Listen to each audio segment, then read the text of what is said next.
Olá, sou o pastor Carlos McCord, estou aqui em São José dos Campos, no Vale do Paraíba. Está na hora para mais um passeio na vinha do nosso Pai. Eu espero que você esteja pronto para ver Jesus, ouvir Jesus, amar Jesus mais, porque Ele amou você tanto, e viver e repartir a vida de Jesus Cristo. Estamos no Evangelho segundo João. Estamos andando aqui nessas páginas e palavras escritas pela inspiração do Espírito Santo que veio para nós através do apóstolo João. Estamos vendo o processo do discipulado dos primeiros discípulos. Estamos vendo claramente que o centro de tudo é a pessoa de Jesus Cristo. Discipulado sem Jesus não é discipulado. Ele é a fonte de tudo que Deus quer de nós e tudo que Deus tem para nós. Eu espero que você já está vendo isso claramente. Começando em João capítulo 19, eu li várias vezes esse trecho ontem e hoje, e é super difícil ler. Imagine como foi ver isso acontecendo ao vivo. Imagine o impacto dos dois discípulos que sabemos que estavam vendo a maior parte disso, Pedro e João, e estamos olhando e vendo e ouvindo tudo o que aconteceu. E eu vou ler. Não quero ler, mas eu quero ler. Dá para entender? Eu preciso ler. Eu não posso tirar meus olhos da pequenez da humanidade, do pecado da humanidade, porque eu faço parte da humanidade. Eu não posso me separar do que os homens são capazes de fazer e o que fizeram. Mas só para poder passar por isso e vendo, eu tenho que ficar fixado nesse fato singular, que Jesus veio para morrer no nosso lugar. E o que os homens estão fazendo não é o poder maior nessa história. É o que Deus está fazendo através da presença do seu Filho unigênito, Jesus Cristo. Capítulo 18 termina com esse grito, essa declaração dos líderes dos judeus que tiveram uma oportunidade de levar Jesus e livrá-lo ou ficar com Barrabás. Eles, em resposta, gritaram: não, ele não. Que palavras, não é? Não. Ele, Jesus, não. Queremos Barrabás. Ora, Barrabás era um bandido. Que coisa impressionante, não é? É difícil ler, imagine estar presente e ouvir isso. Então, Pilatos mandou açoitar Jesus.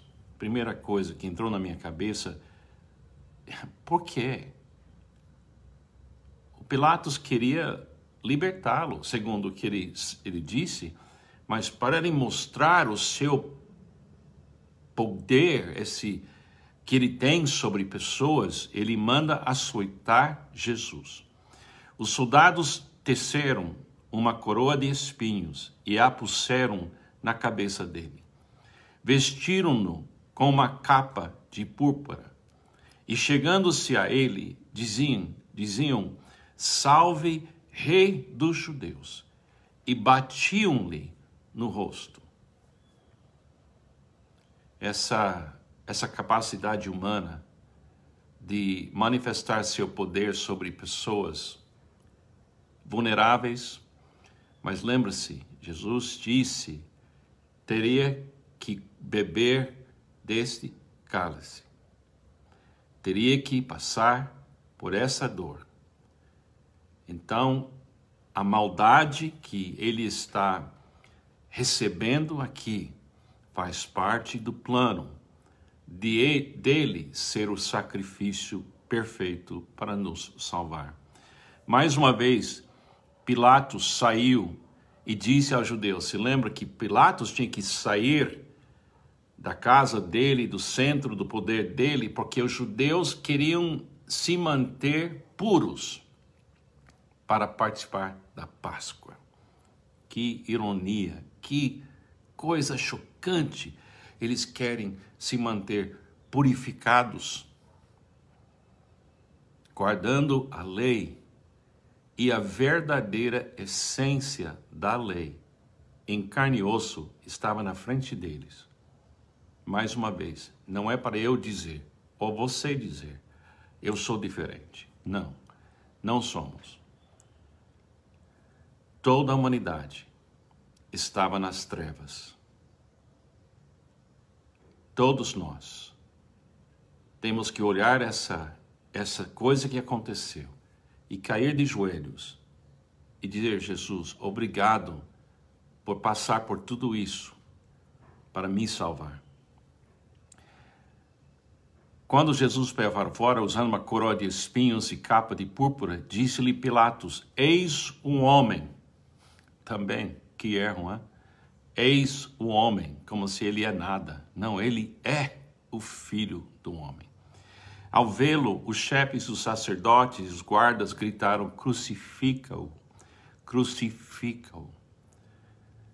Com pressa, vamos crucificá-lo. Nós temos um evento religioso chamado a Páscoa para celebrar. Está ficando tarde, por favor, vamos acabar com isso. Crucifico, crucifico. Mas Pilatos respondeu, levam-no vocês e crucificam-no. Quanto a mim, não encontro base para acusá-lo. Mas Pilatos acabou de mandar açoitar Jesus, mas não tem nenhuma acusação contra ele. Os judeus insistiram, temos uma lei.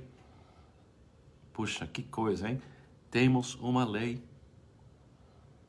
Que lei permite você tratar Jesus desse jeito? E de acordo com essa lei, ele deve morrer, porque declarou filho de Deus. Como nós temos que tomar cuidado com as nossas leis e interpretações que vêm do nosso estudo das coisas teológicas e não viver o que Jesus diz. Temos uma lei, e de acordo com essa lei, ele deve morrer porque se declarou filho de Deus. Ao ouvir isso, Pilatos ficou ainda mais amedrontado e voltou para dentro do palácio. Então perguntou a Jesus, de onde você vem? Mas Jesus não lhe deu resposta. Pilatos disse, você se nega a falar comigo? Não sabe que eu tenho autoridade para libertá-lo e para crucificá-lo? Pilatos tenta se mostrar forte, mas quando ele fala assim, ele vai diminuindo e Jesus vai crescendo. Jesus respondeu, não terias nenhuma autoridade sobre mim se esta não te fosse dado de cima. Por isso, aquele que me entregou a ti é culpado de um pecado maior.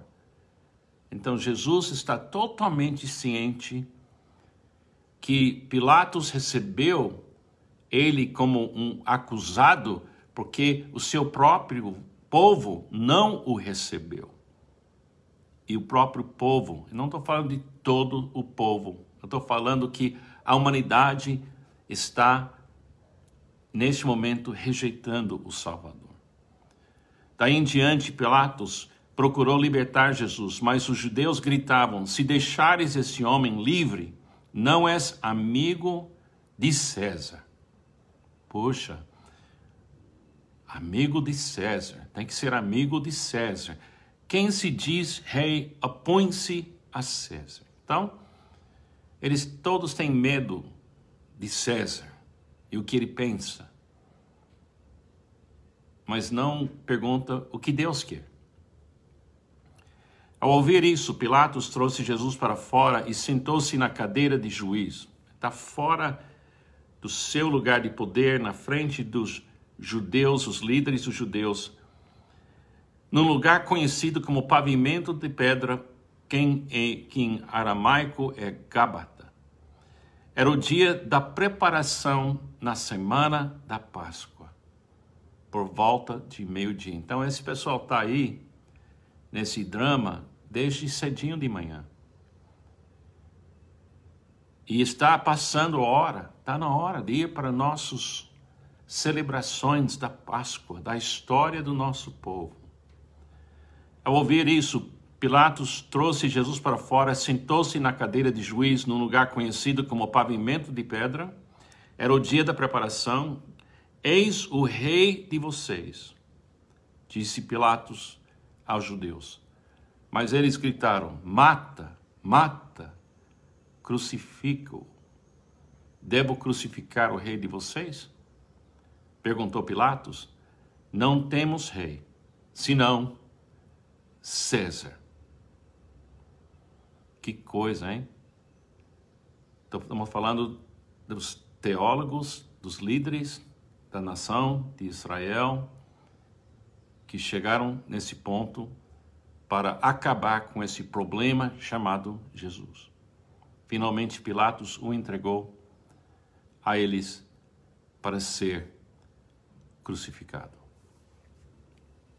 Olhando o relógio, querendo apressar essa coisa. Nós temos um problema aqui, Pilatos. Nós temos um problema no nosso sistema religioso, falaram os judeus. E não olharam para a pessoa na sua frente. E não viu que com cada pancada, com cada palavra que ele falava, ele cresceu, ele cresceu, ele cresceu, ele cresceu. E eles vêm diminuindo, e diminuindo, e diminuindo, e diminuindo. Nesse mesmo momento, ele não tem apoio. Algumas testemunhas estão, mas ele está sozinho com seu Pai, com o Espírito Santo. E a obra divina da redenção da humanidade está prestes a acontecer. Está meio-dia, em poucas horas, ele já estaria morrendo na cruz para a salvação do mundo. Não é fácil ler isso, gente, mas imagine ver isso. Mas você tem que ver isso. Eu tenho que ver isso. Todo mundo precisa ouvir, ver, ouvir e amar Jesus. E dobrar o joelho e admitir, também sou pecador. Também meus pensamentos não são puros. Faço parte dessa humanidade. Mas Jesus me recebe. Obrigado, Jesus, que o Senhor me recebeu. Que o Senhor morreu por mim. Aí nasce, nesse dia, as boas novas que o pecado não venceu. Porque logo, logo vem a ressurreição. Pense nessas coisas. Abre seus olhos, leia esse trecho, entra na história e para ver Jesus, ouvir Jesus, amar Jesus e repartir com esse mundo esta linda e trágica história da nossa redenção, porque ele não parou de amar. Ele continuou amando até o fim e eternamente ele é o amor que foi feito visível e acessível entre nós. Lindo, difícil, complicado, simples, é uma mistura de muita coisa. Que Deus te abençoe. Tenha um ótimo dia.